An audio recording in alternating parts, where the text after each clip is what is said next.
must have been 20 years ago that I read a biography of Peter the Great that talked about his incognito trip through Western Europe, trying to find out about the latest technological developments. Fast forward 10 years, and it came to light that George Bush, the elder, had gone into a grocery store when he was president and been amazed at the sight of a grocery store scanner at the checkout.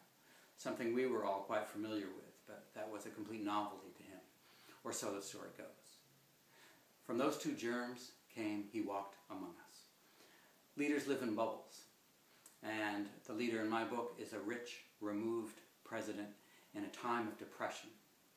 Now, it used to be that leaders had to appear divine, from the pharaohs of Egypt down through Louis XVI. But once democracy came in, leaders had to try to appear to be one with their people. We've had a community organizer from the streets of Chicago be elected twice.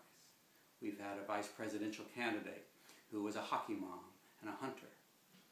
This past election, we've had Mitt Romney, whose wife described their early marriage and how they had so little money they were dining on an ironing board.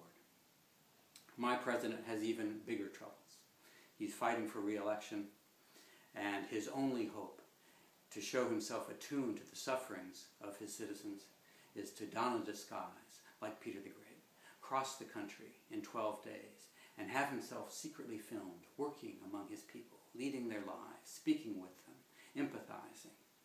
Meanwhile, his speechwriters along on the trip are composing his diary, to be called He Walked Among Us, and all of which will be sprung on the country in a surprise at the convention in a few weeks. I originally wrote this as a screenplay, back in the flush times, back when the idea of a second coming of the Great Depression seemed pure fantasy. Well, guess what happened in 2008?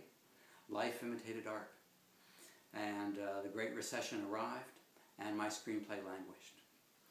Some years passed, and I converted it into a novel and have released it upon the world. Like many novels, this one is an act of wish fulfillment. Wouldn't it be great to see our leaders, who normally live in bubbles, get a dose of the medicine they've been doling out for many years? I enjoyed writing it. I hope you enjoy reading it.